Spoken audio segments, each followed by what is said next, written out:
Hey everybody, it's AJ from Alpha Pixel, and today I am excited to bring you the new version of Image2Plane, which is Image2Plane Pro. It's the third version of the plugin and by far the most feature-packed. We've completely rebuilt it from the ground up with all kinds of new features for you to play around with. There's a lot to cover, so I'm just going to jump right into it and start a new scene here. And for those of you familiar with the previous version of the plugin, you might recognize some similar options in the first tab here. And really quickly, I'm just going to show those who haven't used the plugin before what it does. So once we have all the settings set here, which I'll go over in a minute, you go down to Import Folder, find your folder of images, and hit Open. And you'll see instantly your images appear in the viewport. I'm going to go ahead and turn off the work plane here. And for those of you who have used previous versions, you'll notice that they come in now by default in a collage format, all lined up in these different rows. So that will be the new default for import, and we'll have settings to adjust that here. So now I'm just going to really quickly go through the features of the plugin. So first we have max number of files, which is just going to limit the number of files. Say you have a folder of thousands of images. This will just limit the number of files to whatever you set it to, so you don't have to import every file. So you want to give the users ways to filter out your images and pick more specifically the files you want. So you can choose a max number of files. So I have it set to 50, and by default it's going to grab the first 50 files it finds in order. So it'll always grab these files for you unless you hit random files. Now this will be a random seed you can set and change. And another nice new feature of the new version is we have a reload button, which will let you update the scene with any of the changes you've made in the plugin. So now that we have our random seed set and hit reload, it'll tell us what folder we imported from, and it'll grab us a new set of images. We can change that again and hit reload. And we've got another new set of images. And then row height will just be in centimeters, how tall your images come in. So you can kind of set your scene scale in that sense. And number of rows is just going to be that. So we have set 5, so we get 5 rows. If we change that to, say, 9 rows and hit reload, you'll see it gets much taller. And then we have this center image down here. And the center image is actually going to place a sort of hero image in the middle of your collage here. And I do want to stress that you do not need to be working with a collage in this plugin. It's not simply a collage plugin. You can modify the planes however you want, but this is just the default. So with the center image, all you need to do is pick your center image. So it's going to be a single file that you specify. So I'm just going to pick my little alpha pixel cube here. And then you set the number of rows tall you want it to be. So I'm actually going to turn this number back down and to 7 rows for the overall collage. And then I'm going to turn my hero image row height to 5. And hit reload. And there you can see it made 7 rows, and then it made the hero image 5 rows tall.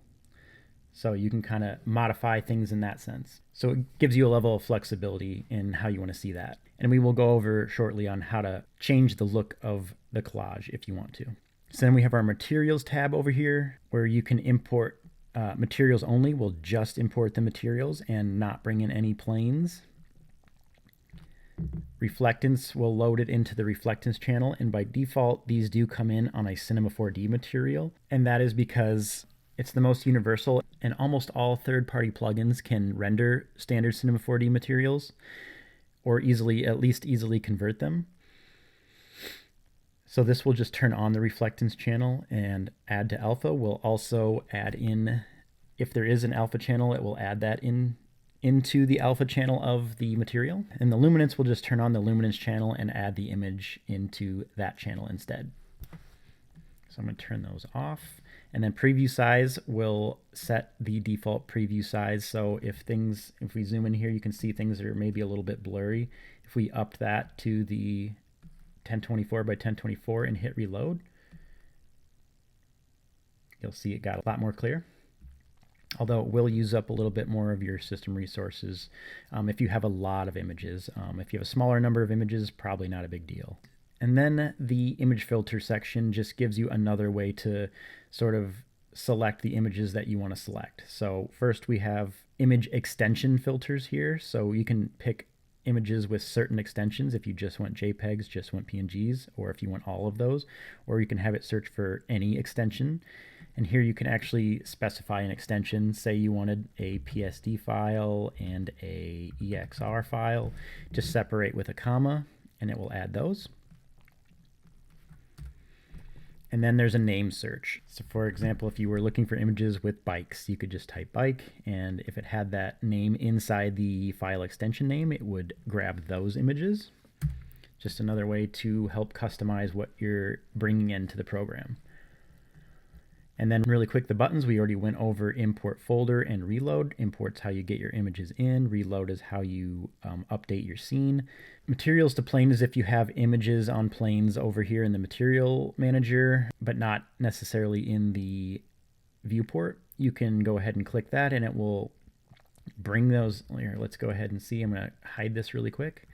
You can select those and hit materials to plane and it will just bring those in. They're overlapped by default, but nope, that one was very small. So they're going to be overlapped, but they're all going to come in as planes there. So I'm just going to go ahead and delete those. Remove collage, that will, if you have it selected and hit remove collage, it will get rid of anything to do with that. It will get rid of all the materials, all of the objects in the object manager. There's layers. It's a lot to get rid of without that. So it just takes care of everything all in one go for you. And then save as default will save all of your settings that you have set up in the plugin as the default. So you don't have to keep modifying things every time you open the plugin. And then Position Effector is a new feature of the plugin that will let you use your planes with MoGraph. And of course, in a lot of instances, you won't even need the Position Effector for MoGraph. But by default, when you turn on, so right now our cloner isn't even turned on. So if we go ahead and turn that on, you won't really notice a difference. Everything's going to be in the same spot. But what you won't see is that each one of these planes, its center point is in the center of the collage. So if you were to run a field through this, let's go ahead and just add a plane effector here. And let's go ahead and turn this to 0 and push it way back. Now if I add a field and add a linear field, you're going to see right away that even though it's over these planes, it's not affecting anything. But watch when it gets to the center, everything moves together because all of their MoGraph points are in the center there. So what the position, let me grab this here. What the position effector does is it brings back individual positions for each of the planes. So I'm going to go ahead and click that and just make sure it gets put into the Effectors tab, and you're going to want it on the top of the stack, which is actually the first one that it reads because it reads from top to bottom. So we want that there. And you can already see that it's working there. So now when I grab the linear field here, whoops, grab the adjustment there. Now you can see that things are being, the planes are being read. The planes' positions are being read individually. So that makes it a lot nicer to animate them individually. So I'm going to turn that off for now and I'm actually going to delete all this and get back to where we were. So that's the import tab. I'm going to skip over modify for just a second, but that is where we will modify all of our planes. I'm just going to really quickly run through these other two tabs. The 3D tab will handle anything 3D related. So another new feature is that we can now extrude planes. And it will affect all of them together.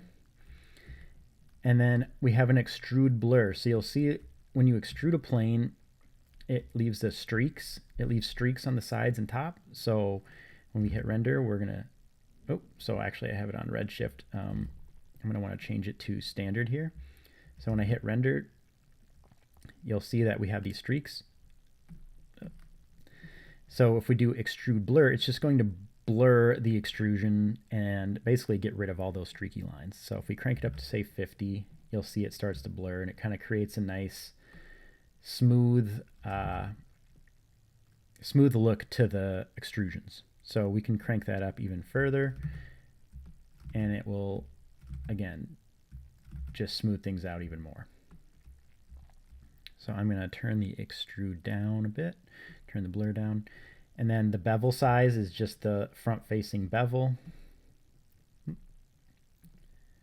Let me turn on the lines quick, and you can probably see that a little bit better. So if we crank that up and down, you'll see it's getting larger there. And then the bevel segments is just how many subdivisions on the bevel you get. So I'm going to turn that off now. And then the rounding radius, I am actually going to turn extrude off and turn lines off. And then if I turn the rounding up, you'll see it's going to round the corners, which I think kind of makes a cool look. And then the next option here is the frame, which you can put a border around your images. The plugin brings in a default profile frame, but you can load in whatever profile you want on here. You know, you could make metal frames, wood frames, you know, whatever you want. The default frame is just an n-sided object because it's the most versatile, and you can kind of change the number of sides to whatever you want. So if you want a square, just do 4 sides. I'm going to actually turn the rounding down here, and you're going to see, you know, if you get some faceted edges like this, we're going to go ahead and take care of that in the Subdivisions tab. I just want to say that the Phong angle will take care of some of the faceted look. And then you can add in a frame material here as well, anything you want from your material tab. Say we wanted to scale up the frame size a little bit, and make a new material here, and go into the reflectance and add a Beckman, and then just turn the roughness up, and maybe turn the sampling up a little bit as well. We can go ahead and drop that in and render. We'll get a nice metallic look to our frame border. But again, you can see that kind of faceted edge there. So we're going to go over to the Subdivision tab, and that's where you're going to want to adjust the edge subdivisions. So we'll skip face for a second and go to edge. And if we go to subdivided and I believe turn up, oh, sorry, I guess turn down the maximum length, because a shorter length will subdivide it further.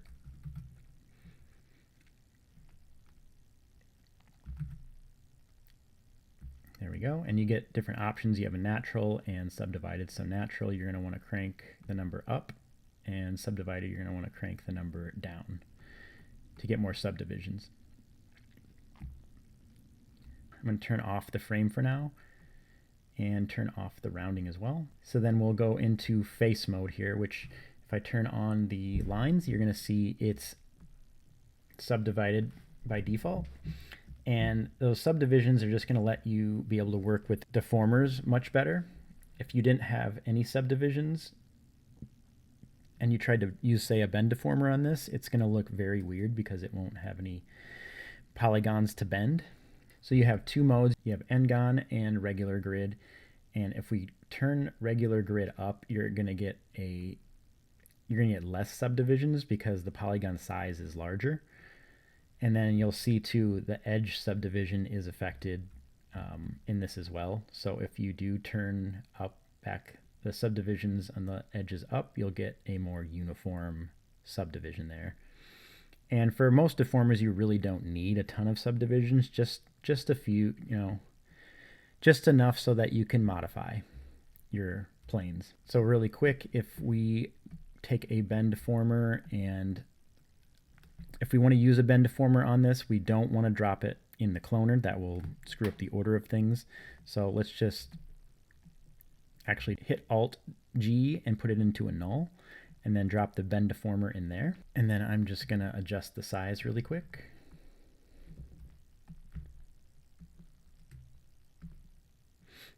And then you'll see when I start bending that it's working, although it's the wrong orientation. So I'm going to actually switch it to 90. I'm going to actually shrink it down a little bit here, and then switch it to 90 again. And now I can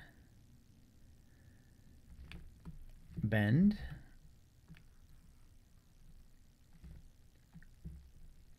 And I'm going to keep the length so that it doesn't stretch our planes out. And then I'm also going to go unlimited. And unlimited will let it go bend forwards and backwards. So you don't need to crank the bend up too much to get an effect on this. So here's only 6%, but that's how you would get that. And if I went in and turned those subdivisions down, I'm sorry, or change it to Ngon, it's hard to see, but that middle plane for sure does not have enough subdivisions. It's kind of sticking out. So we'll stick with the regular grid. And I will go ahead and delete that and pull that back out of the null. And then Z subdivisions is just if you had extrusions, it is just these subdivisions here. So I can turn those up or down as needed. If you were using, say, like a twist deformer to twist the entire thing, you would want more subdivisions there. And then the Help tab is just going to bring you to the website or the help documentation on the website, where you'll have a text document that goes over all the features. And of course, if you have further questions, you can reach out in the contact form on the website as well. So the last tab is the Modify tab, and I'm actually just going to turn down the extrusions and make sure we're just working with the flat planes. The Modify tab is where we can have a lot of fun changing up the look of our images if we do want a collage. Again, if you don't want a collage, you don't need to work with a collage. It's just kind of the default import. And I am actually going to turn off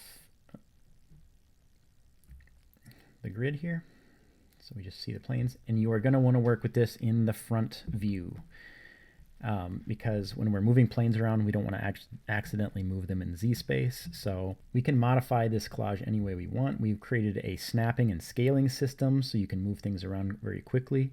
And we have a few other very cool little tools in here to help you modify. Say, for example, I wanted to bring this image here up here. You can use the snapping snap mode here, and these little boxes will just indicate which corner you want to snap from. So first, kind of look around where you want it to go. So if I want to put this plane up here to kind of balance things out, I'm going to want to snap to the lower left corner.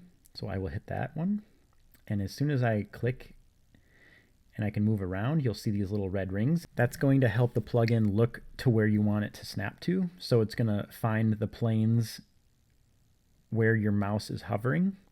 So if I want it in this corner here, you'll see that the rings are on those two planes. I'm going to let go and snap.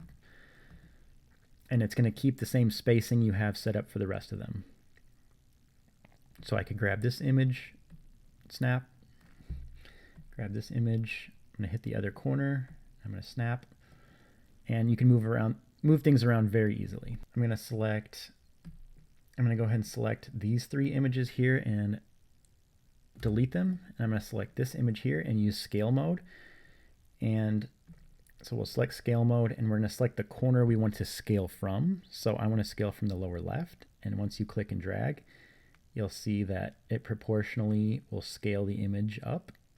So let's say I want to let go there, and it will look weird on the texture until you let go, and then the texture will kind of correct itself there.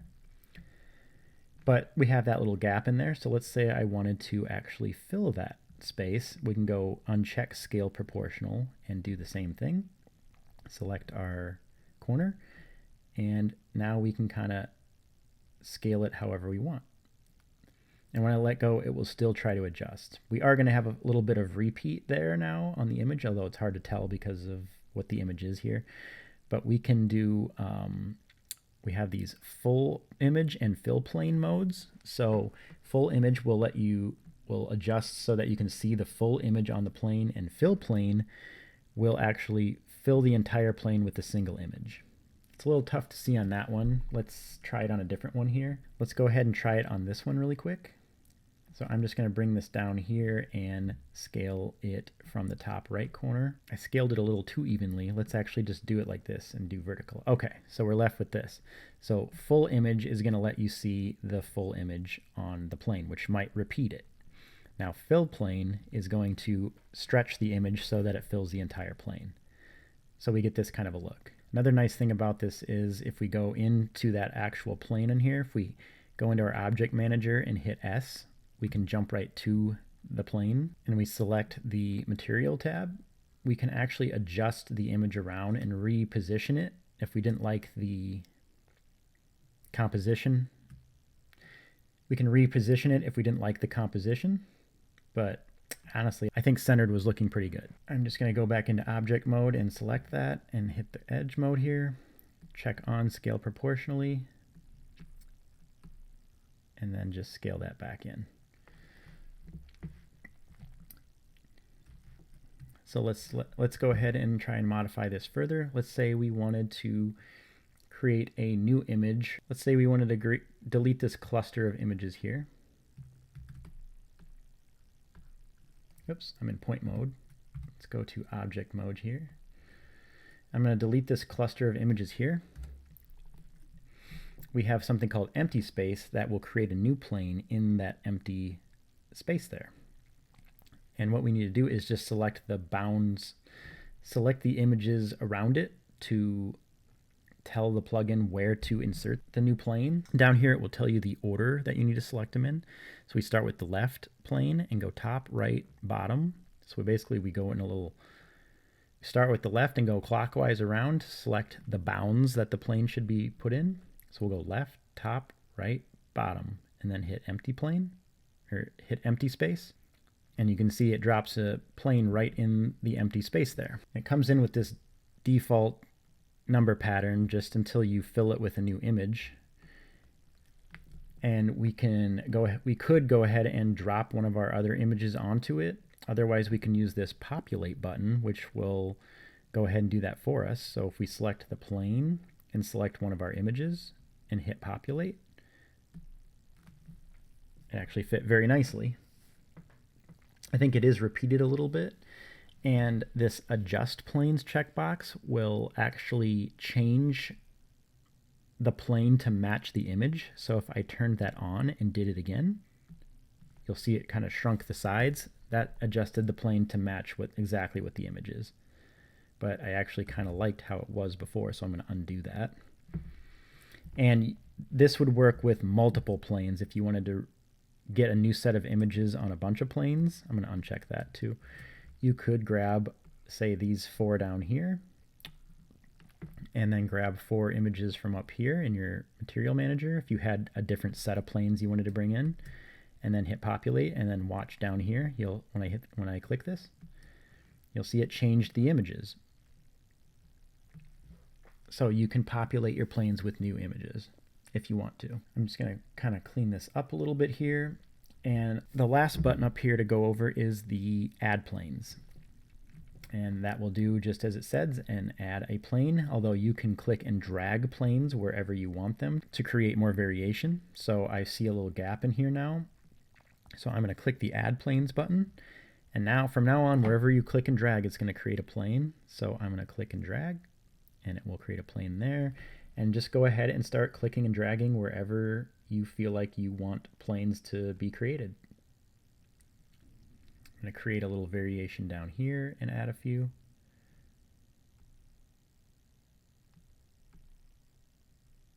And then whenever you're done, just single click to exit. And that says it down here as well. It will tell you how to get out of that tool. So I'm just going to quick kind of modify and center these up a little bit. I'm going to use snap mode to kind of line things up.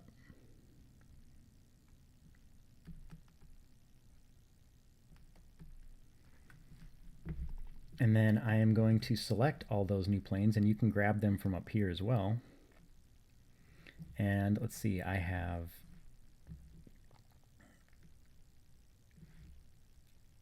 eight planes selected, so I'm going to grab 8 materials. And then I am going to hit the populate button. And you can see it added materials to all those planes. Now this isn't the prettiest collage of images, but just mostly demonstrating how it works. Feel free to modify however you want. One thing I did forget to mention earlier is you can dynamically adjust the spacing, but the spacing needs to be adjusted before you move things out of order, so definitely set that first, and it does remind you down here, do not change after modifying the images. So I'm going to actually kind of undo everything we've done here and just hit reload. So if we go back into that Modify tab and adjust our image spacing, you can see that you can go ahead and adjust that dynamically at the start. But again, kind of set that up ahead of time, and then once you have that, then go ahead and go crazy and modify however you want to. Then Collage Cloner is just going to be where you say you had multiple collages. This is where you would load your collage in, and it's always going to come in with the name of the folder you imported, so that you can kind of differentiate which collages are which. But if you wanted to modify a different one, then just drag that into here and start modifying that one. You'll also notice that if you try to change the mode, you're going to get a little bit of weirdness. That is because of the plugin is affecting things. So if you want to modify things with different modes, with different cloner modes, you're just going to want to create a new cloner, and then you can middle click and select all of the children, and then just unselect the cloner and drag them into a new cloner. And from there, it'll behave just like any standard cloner. So you can use grid mode and space them out however you want. So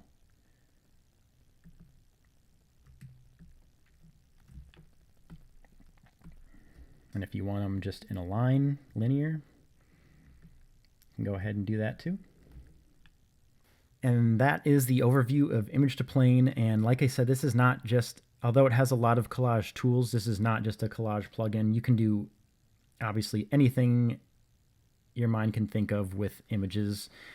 Just getting them into the scene and onto planes is a big part of the battle, which is what this plugin takes care of. And I'm really excited to see what the community is able to do with it. Head on over to alphapixel.net today to grab the plugin, and we actually do have some more plugins coming down the pipeline. Keep a lookout for that and sign up for the email list to get notifications when deals are happening and new plugins are coming out. We also have a bunch of freebies that you'll get access to once you sign up for the email list, so be sure to check those out.